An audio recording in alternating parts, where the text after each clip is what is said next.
No one at Les Mervales' festival predicted the day's biggest drama would involve Johnny Depp, and one dish he absolutely couldn't stomach. Johnny Depp had attended countless festivals before, Venice, Glastonbury, you name it. He'd walked red carpets in outlandish outfits and jammed backstage with famous rock stars. But this time, he was just looking for a low-key day at a cozy autumn festival in the French countryside. Les Mervales Festival, an event brimming with food stands, craft booths, and local music. No paparazzi swirl, no high-pressure photo ops, just a day to wander about like any other visitor. Or so he assumed. The festival took place in a charming little town near the Loire Valley, where cobblestone streets led to a tree-lined square decorated with colorful banners fluttering overhead. The crisp air smelled of spices, roasting meats, and fresh bread. Booth after booth served everything from gourmet cheeses to rich pastries. Locals and tourists mingled, their arms loaded with baskets of artisanal goodies. Johnny showed up in a simple denim jacket, old boots, and a broad-brimmed hat, his usual casual flair. A few people did double takes, but for the most part, the crowd took him for another laid-back attendee. The morning passed quietly. He sipped a strong café au lait from a stand run by a friendly barista, then wandered over to a small band playing bluesy tunes on a makeshift wooden stage. From time to time, a polite festival goer would approach, greeting him with a discreet wave or asking for a quick selfie, which he obliged with a soft smile. As noon rolled around, the smell of slow-cooked stews and grilled seafood grew irresistible. Johnny's stomach rumbled. He followed the chatter toward the festival's gastronomic heart, a wide alley lined with stands run by top local chefs, each proudly flaunting a specialty dish. At the center of all the hype was Chef Antoine, a Frenchman rumored to be a genius in the kitchen. It was said that his crème de la Méditerranée, a creamy seafood delight, was the must-try dish that day. The lines stretched well out into the alley, but Johnny didn't mind waiting. He even chatted with a couple of younger fans behind him who gushed about how they recognized him from older films. Finally, he reached the front. Chef Antoine, looking exhausted yet confident, welcomed him with a brief bonjour and recommended that revered seafood dish with an air of pride. The sign overhead boasted, "Voted #1 at Les Mervales Festival 3 years in a row." The immediate whiff from the sizzling pan behind Antoine was intoxicating: garlic, butter, a whiff of white wine. Johnny smirked. "If it smells half as good as it looks, I'm in for a treat," he said. He paid, then waited a short moment as Chef Antoine assembled a plate, sprinkling fresh herbs and a drizzle of sauce over succulent-looking mussels and shrimp. The chef handed him the dish in a paper bowl, offering a quick, self-assured grin. Johnny found a small standing table near the stand to take his first bite. Onlookers snapped a couple of pictures discreetly, though most wanted to let him enjoy his meal in peace. The first taste surprised him with an unexpected jolt of salt. Initially, he thought, maybe I just hit a salty spot. The second taste didn't improve things. The richness of cream, heavy spice notes, somehow it all clashed in his mouth. He paused, swirling the sauce around with the plastic spoon. An uneasy feeling gnawed at him. This wasn't just a different style. Something felt off, like the sauce was over-seasoned or the seafood not quite fresh. He took a third bite, face scrunching as though trying to decode what exactly was wrong. He recalled all the hype, the excited line of festival goers that had formed earlier. Why was he finding it so unpalatable? He could have quietly tossed it in a bin and walked away, but something about the mismatch gnawed at him. Finally, with a reluctant sigh, he decided to speak to the chef. No drama, just honest feedback. Stepping back to the booth, he waited until Chef Antoine had a free second. "Chef, sorry to bother you," Johnny began softly, "but I wanted to ask, is the sauce supposed to be this strong with salt? I might be missing something, but the taste is, well, it's overwhelming." He made sure his voice conveyed curiosity rather than aggression. Chef Antoine blinked, then offered a tight-lipped smile. "Monsieur Depp, hors crème de la Méditerranée, je veux dire. Perhaps you're unused to our French palate." A slight tension laced his words. Johnny winced internally. He nodded politely. "Could be.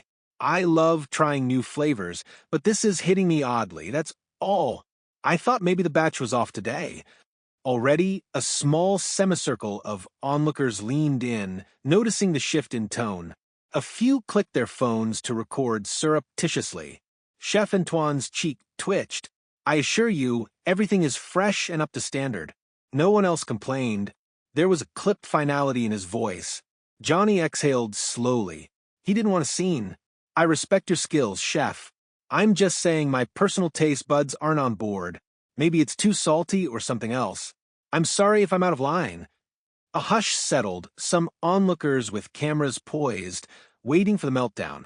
Chef Antoine, possibly feeling cornered, let slip a defensive remark in French about celebrities thinking they know cuisine, which a couple of bilingual bystanders caught. Johnny didn't fully grasp the words, but the tension was unmistakable. Realizing the vibe was now borderline confrontational, he raised his hands slightly in a calming gesture. Look, no big deal, man. You've got your fans, I'm sure. I'm just not one of them today. The next moments played out in an awkward swirl. Some festival staff arrived, noticing the brewing commotion, ushering people aside to reduce any crowding. Others watched in fascination. Someone live-tweeted the scene with a headline, Johnny Depp unhappy with Top Chef's dish, tempers flare? The comedic meltdown overshadowed all the other delightful stands, Thai fusion, French pastries, Moroccan taginess that were competing for festival-goers' attention. Johnny saw it was spiraling. Some folks were stepping up to Antoine, ordering the exact same dish to prove it's good, while others supportive of Johnny mumbled that the sauce might indeed be too briny. Chef Antoine shot a proud glance at each new customer, determined to show this was a mere American palate mismatch. Meanwhile, Johnny quietly placed the nearly uneaten dish on a nearby stand, apologizing if his complaint had caused a fuss. In an attempt to smooth over the tension, a local journalist approached Johnny, microphone in hand. Mr. Depp, care to clarify what happened? Johnny gave a shrug and half-smile, speaking in a low tone. Nothing huge, just my taste buds not gelling with the dish. Chef's a pro. I respect his craft. Could be me, could be the dish. Let's not blow this up, okay? The journalist nodded, capturing a short clip. But inevitably, short video posts sprang up on social media. Hashtag DeppDish debate, hashtag too salty for Depp. Some headlines blasted out.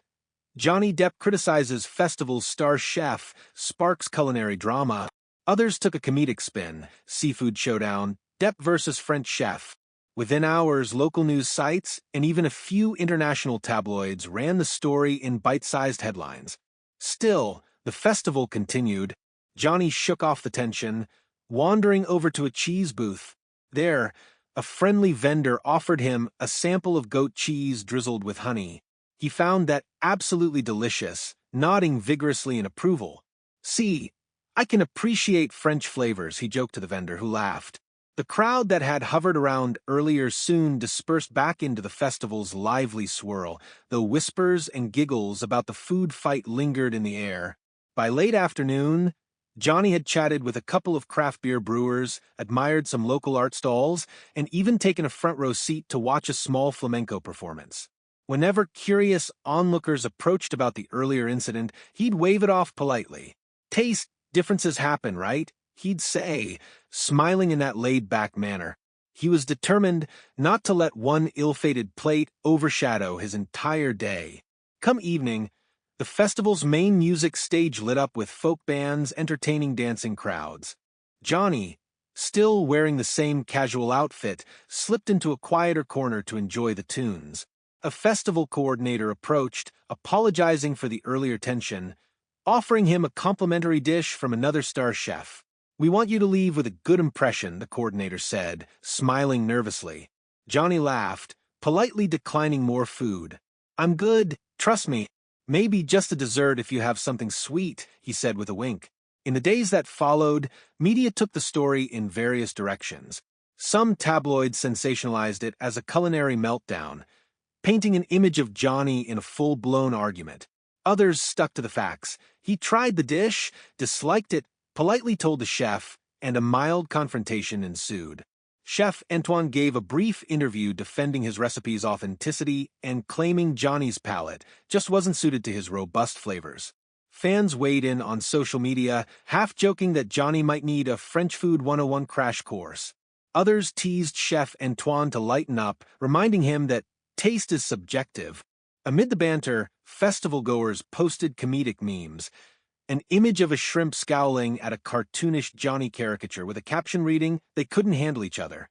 Another depicted the scene of a heated duel with the lines, "When your taste buds declare war on the chef's masterpiece."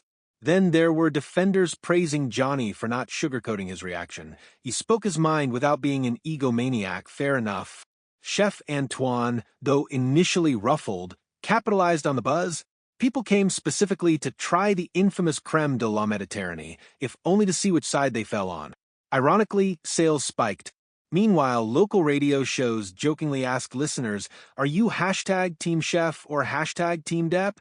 turning a mere taste disagreement into a playful poll. From Johnny's perspective, it was a minor episode in a life full of bigger storms. He headed back to the city, responding to reporters with a relaxed grin. "Hey, I just found it too salty. Doesn't mean it's bad for everyone." He half-lamented how a random meal overshadowed other festival highlights, from the vibrant culture to the talented local artisans. Yet, he couldn't help chuckling at how something as trivial as a single meal could swirl into social media's new talking point. Weeks later, in an interview for a film promotion, a journalist snuck in a question about that festival fiasco in France. Johnny played it down. "I still love French cuisine," he teased. "I just didn't mesh with one dish. The world keeps spinning, the chef keeps cooking, and I keep eating, just maybe not that recipe again." Laughter swept the press room, and so the comedic meltdown overshadowed the routine humdrum of Les Mervales festival for a fleeting while, giving attendees an anecdote to tell. While the festival's other offerings deserved equal praise, it was the moment a major star's taste buds clashed with an award-winning chef's masterpiece that everyone remembered. The dish, the comment, the short tension, it all coalesced into another whimsical chapter of, "Remember that time Johnny Depp came here and politely trashed the top chef's cooking?" In the end, for Johnny, it was an unplanned lesson in how even the simplest act, ordering a meal, could become a global conversation piece. For Chef Antoine, it was a reminder that no dish is universally beloved. And for everyone else, it was pure entertainment, a spicy anecdote worthy of retelling, overshadowing typical festival chatter about local crafts and music. A single, half-finished bowl of creamy seafood became the talk of the season, proof that even among highbrow culinary prowess, personal taste can stir up an unforeseen flurry of commentary.